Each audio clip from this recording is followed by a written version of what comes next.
Welcome back to Old Guy REI. Today, Mikey and I are back. We're going to be talking about the highlights of our last Zoom call, which was July 16th. I think that it went well. Hi, Mikey. Thanks for joining me again. Yeah, thanks for having me on. Yeah, we've been over the last couple of weeks, we've been trying to, I guess, have a direction for the meetings and because in the past, sometimes they get, I don't know, if I don't think it's chaotic, but a little bit unorganized. And I don't want to waste anybody's time like that. So each week we're trying to come up with a topic at least to get the meeting started. This past week, we talked about helping kind of putting accountability back into the call and not really going overboard with accountability, but if somebody has a goal they're trying to reach for the next week or they're stumbling with something in their portfolio, that we might give them suggestions to help them keep moving forward. And we talked about just the fact that you're saying this in front of a group of people is enough motivation to try to get it done by the next week. What did you think about that? That's a great idea. I also was thinking, what about yearly type of segments? Maybe every year to start the year, what are your goals for this year? And then if there was any deals the group could look at saying, hey, this is what I saw. Let's break down the numbers. What do you think of this? Or I don't know, I just different types of ideas where we could do quarterly or maybe biannually, things like that. Yeah, maybe even I think biannually would be pretty good. I think a few of us right now are kind of in stabilization mode, and we talk about that over the weeks that we've had issues come up, expenses that we've unexpected expenses, I guess, and so now we just have to kind of try to stabilize and optimize as best we can to rebuild our reserves and things like that. I think that's a great goal. One of the people on the call that's been having challenges with property management, and property management over the last few weeks has been a big topic. I think a lot of the people on the call are out of state investors, and it seems pretty rare that someone self manages out of state. I've heard of a couple people doing it, but PMs in general and managing them are what takes up most of our time. But the one person on the call was struggling with his current PM. He did finally get to reach out to a new PM, and we sent him away with some homework because one of the issues he had with his last property manager, and he had hoped that he would be able to be part of the process selecting his new tenant, and the property manager just placed someone. So we were just wondering if that's even in the agreement, when you sign up with a property manager. So we've all started going back and looking at our agreements with PMs to see what that process is like. And I've only had, we have 5 different property managers, and we've only had one in the past that has come up and said, hey, we have these two tenants that pass our approval process. Do you have a preference on which one you want to take? But that was a long time ago, and it seems pretty rare. Do you know if you get the opportunity to help in that selection? The one tenant that usually I look for properties with inherited tenants, so that's harder for me to see. But the one tenant I did place, I asked to see the credit application. So I got to read throughout all of their documentation. That was more comforting for me. And so far, that tenant has been steady and has been a good tenant. That was the only experience I had. Okay, that's good to know. I think because we were also talking that even if you do get to participate, I don't think that guarantees that you're going to get a better tenant. If they pass all the criteria and you have two or three, I don't know what would help you make the decision. So hopefully next week he'll come back with some information from the prospective PM. There there was a good tip I got from a Pittsburgh investor saying if you're wanting to screen a tenant, you can go to the US or your market area's judicial site and you can look at the landlord tenant cases. You could pop their name in and see if they have any case history. And that was a really helpful tip for me. Oh, yeah. Yeah, that reminds me also, um, on the call, we talked about if you have a tenant and the tenant is going to be facing eviction for, I don't know, late rent or no rent or whatever it might be. And sometimes the property managers will make a deal to accept partial payments or something like that. And that just helps the tenant stay in longer. And I also mentioned, I don't mean to sound heartless, but if you're to that point, for me, I don't want to make any more deals, right? They have a responsibility. They signed a contract. If they're not following through, then they should move out. Um, that was another thing that he felt was happening, and they agreed on to some things with the tenant that he wouldn't have agreed on. So hopefully he'll um, get the information he needs and he'll be able to replace them with a new one. With that though, I looked at some of our agreements with our PMs, and across the board, they're mostly requiring a 30-day written notice before you can get out of the agreement. We also talked about making sure you have a new one ready to go, because in the past we've given notice to our PM that we were firing, and instead of them wanting the 30 days or 60 days, they just dropped us. They put the keys, at the front desk and said, come and get them.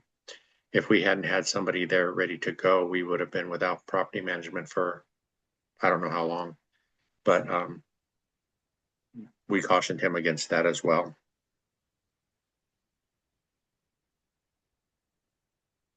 We also talked that night with an investor who's looking at she was going to look at a property, and she knew it was a flip. Somebody had remodeled it and was putting it up for sale. And she was asking the group for some suggestions on what she might look for when purchasing a flip property. And we had some friends on the call that gave her some great tips. For me, I think when I've looked at flip properties in the past, there are sometimes subtle signs of things like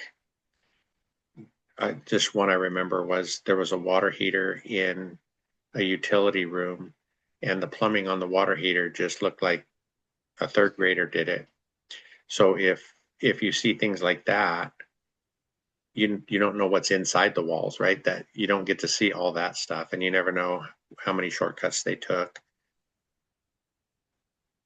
When they got when other suggestions were thrown out that night, they were talking about things like getting the bedroom and bathroom count and verifying that with what's on the county records. For example, if you're seeing a 3-2 and on record is a 3-1, then they probably added a bedroom.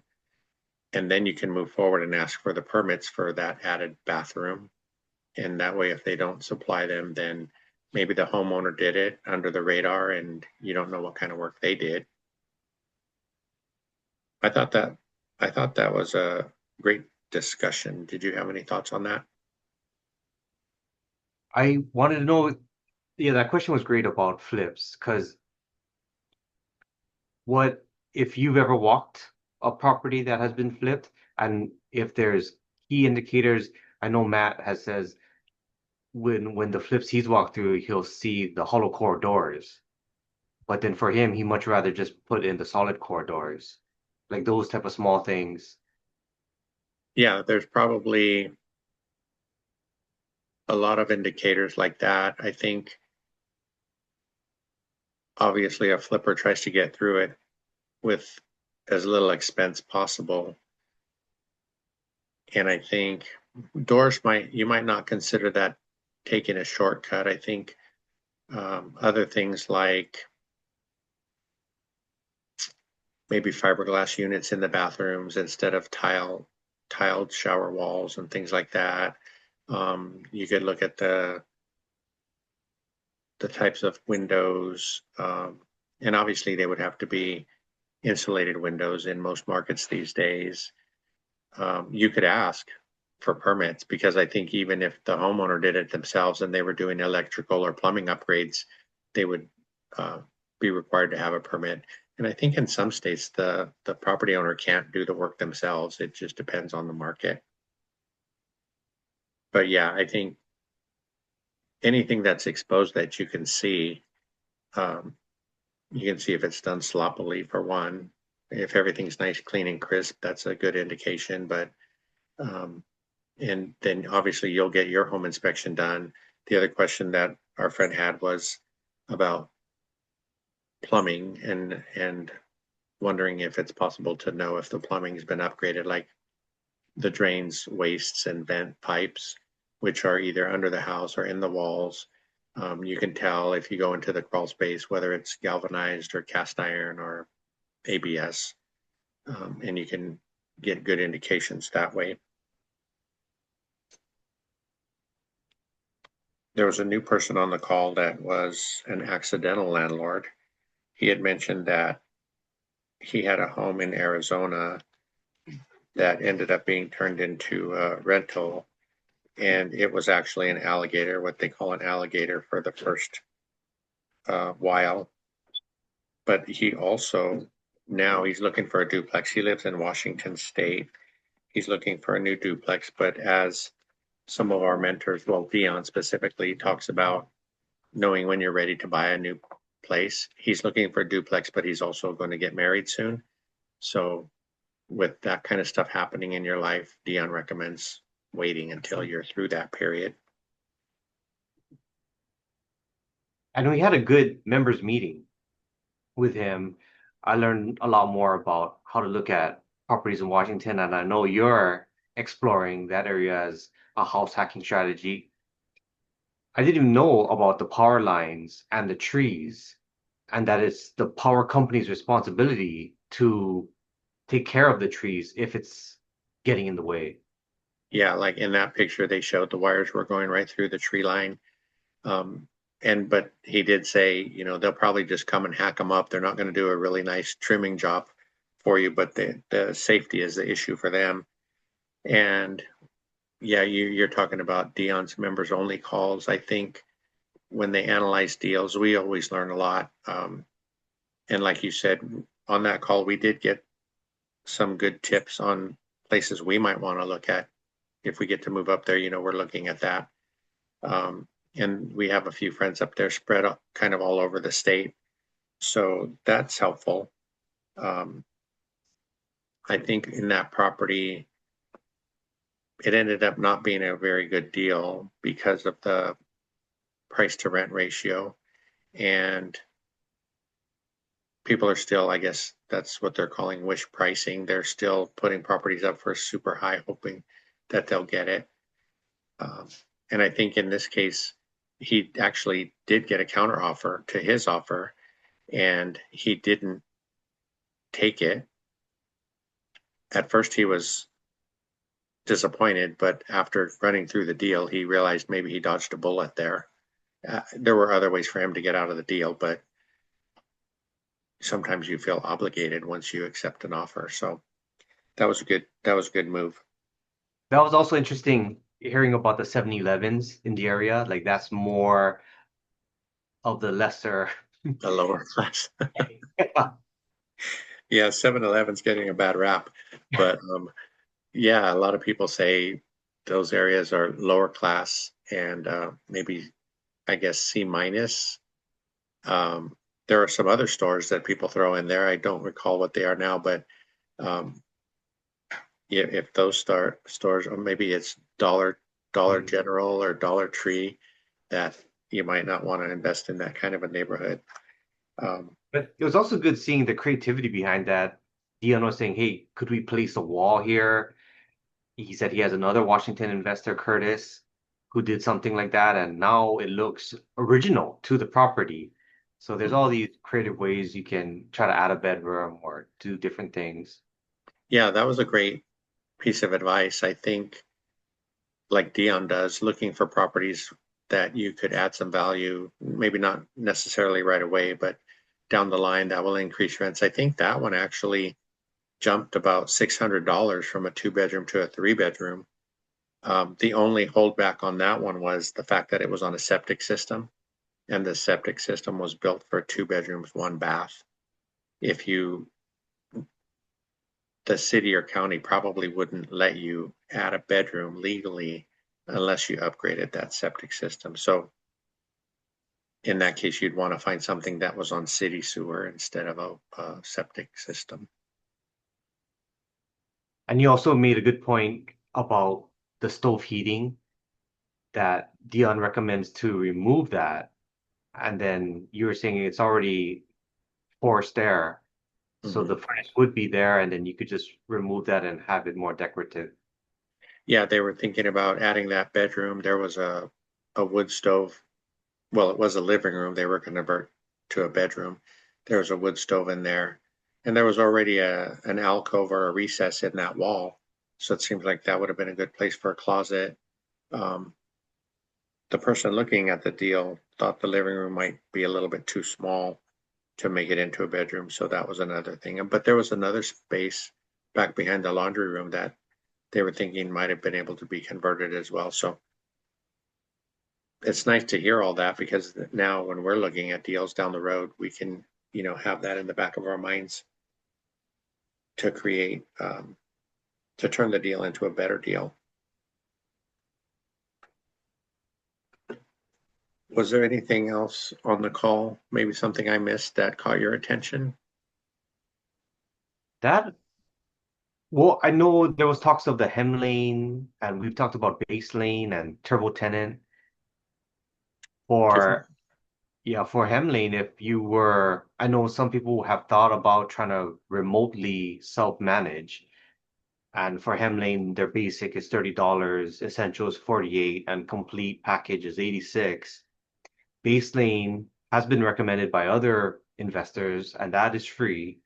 And then turbo tenant, I know Vincent, the out-of-state co-host, he likes that, and he manages self remotely. And the pro version is 992 billed annually, and the premium is 1242 billed annually. Yeah, that was a lot of good information. I think you and I have talked a little bit about, when I think about self-managing out of state, it doesn't seem realistic to me. Um, I think we've discussed too, across our portfolio of 10 doors, we probably pay about 1,000 a month for property management. And that could be a good chunk in your pocket, but when you consider, you'd be the one getting the calls and trying to schedule handyman or contractors or things like that, it seems like it would take a lot more time than, even though we say managing property managers takes a bit of time, I think it's still worthwhile, at least for us for now. Um, there is a webinar coming up that I'm interested in attending. It sounds like it's something similar to Hemlane, but they're talking about having contractors and handymen and all those kinds of things available so that we could try self-managing. So I think it's a few weeks. It's going to be over a few weeks, and so we'll listen to that. Maybe we'll get some good information to come back to.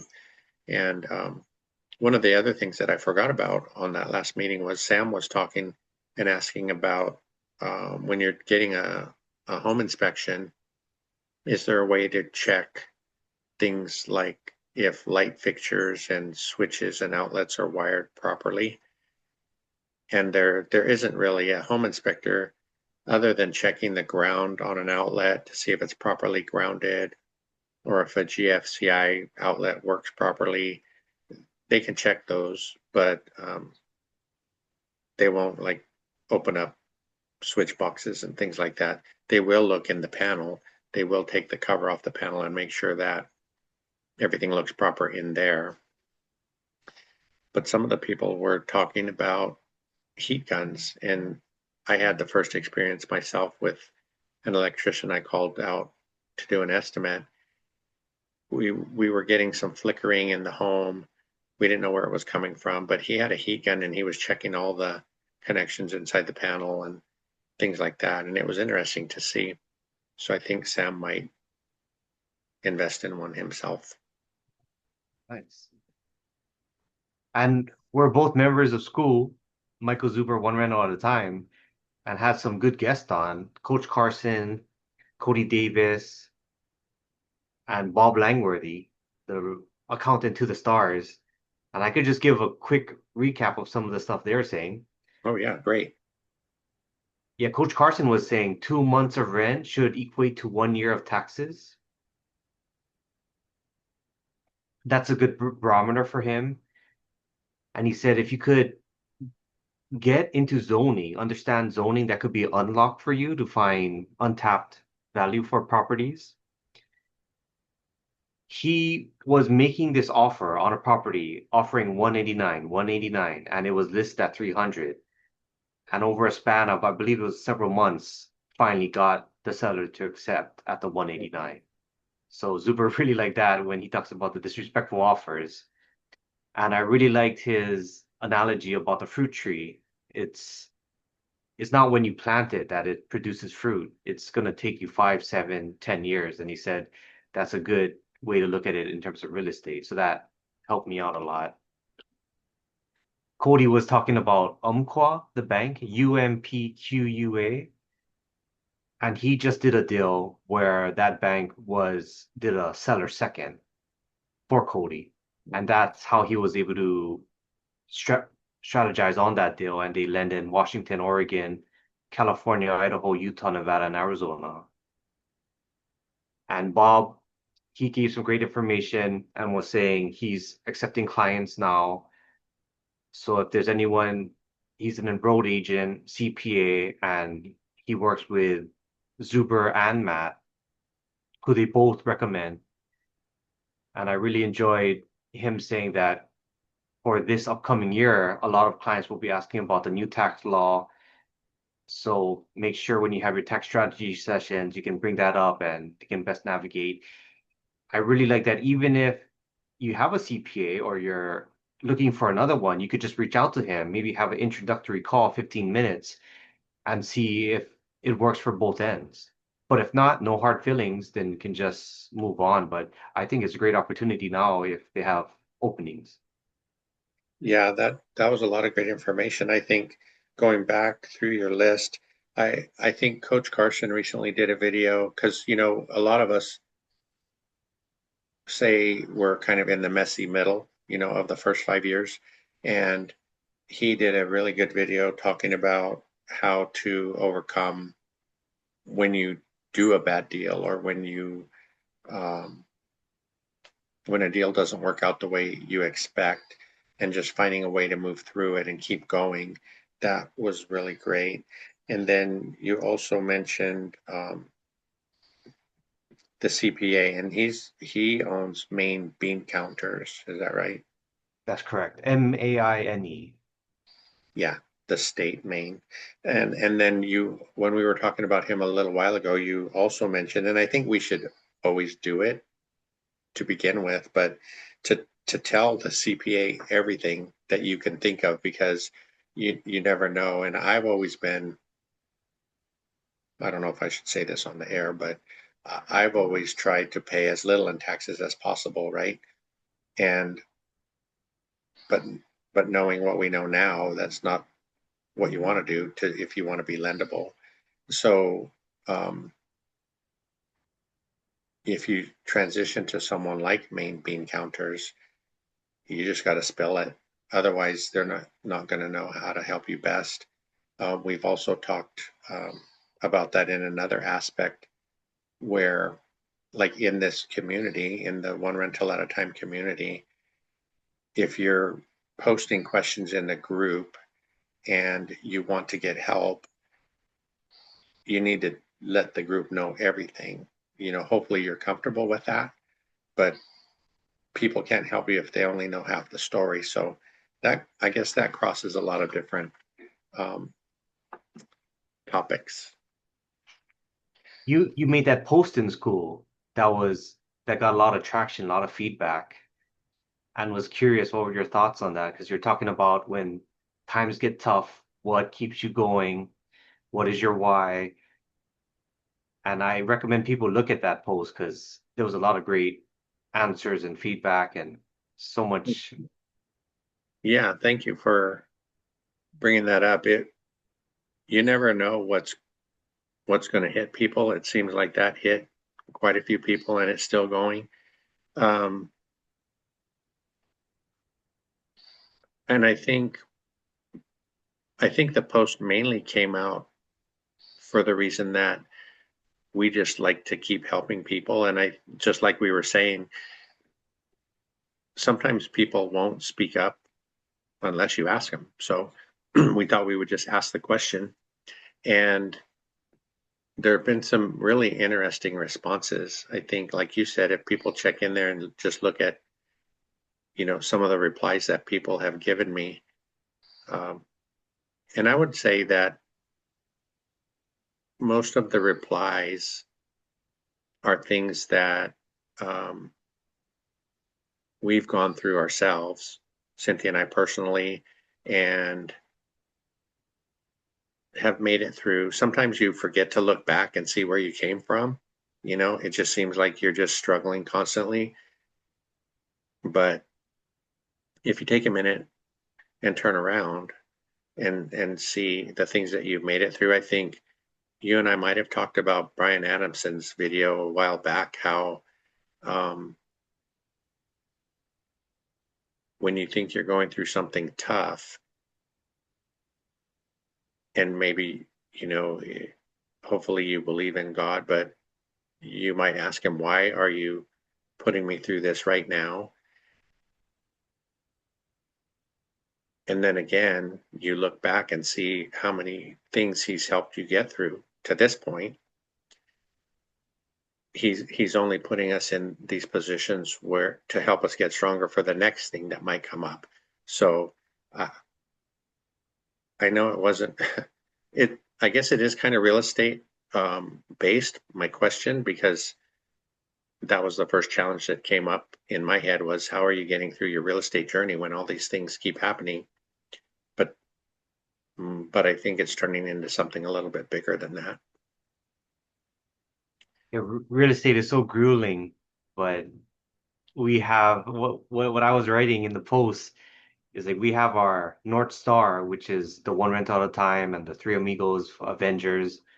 They're guiding us with their content, giving us the high level how to manage and how to get started.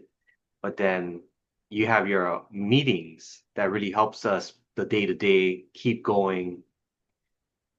And while I really look up to all of our mentors, it's good to have someone like all of us who are just doing it every day, being able to relate to each other, what we're going through, and then just someone to fight in the trenches with. It's really valuable.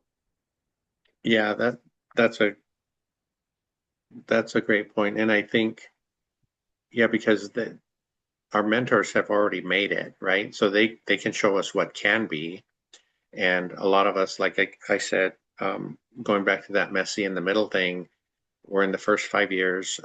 A lot of us in the group, but I've also noticed in school and just comments from the channel, there are a few people that have been doing this for like 20 years and they're still at it. So hopefully we can connect more with some of them too, because on on the last live with Dion, I asked him, I said that. I said you have us that are the first 5 years, and you have you guys that are done basically, but we don't see too many people in the middle. And his comment was it's because everybody gives up too soon. They give up in year 5 or 6 or 7, and they're so close to making it. So that that was encouraging to hear. Yeah, Dion would drop a line every now and again, and he told me in growth mode, real estate is life consuming.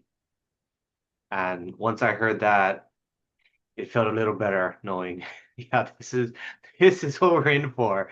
But we just gotta get through the suck, and then it'll be a little better. Yeah, I'm glad we have them to lean on. One of the other people in school now, Jean, just started her channel. So I was going to Hmm. mention that. She's also just started documenting her journey. She has 3 or 4 videos out now, but her channel is Midlife Money and Miles. And something I didn't know about the miles part is she has had a channel for a while, and she talks about how she travels on points, on credit card points. So I think I'm going to be checking in with her because, we've been building up points I don't know what to do with. You and Cody Evers have shared some of the stuff that you do to save money by using points. So I think it's pretty cool. Maybe it'll help us for the next Vegas trip. And I did reach out to Zuber to see if he needed any help with anything planning for this year. He said he's going to start his heavy planning in August for the February event in 2026, which is on President's Day weekend. And I think Valentine's Day is in there too. Yes, So hopefully he'll come up with something that we can assist with. absolutely. You're a champ. You got the belt, so you're gonna be in high regard. Gonna have to go pick that up, I guess, huh? Um, all right, great. Any last thoughts before we sign off? No, that'd be all. I always appreciate these talks. Thanks, Frank. Okay, great. Thanks again. I'll see you next week. All right, see ya.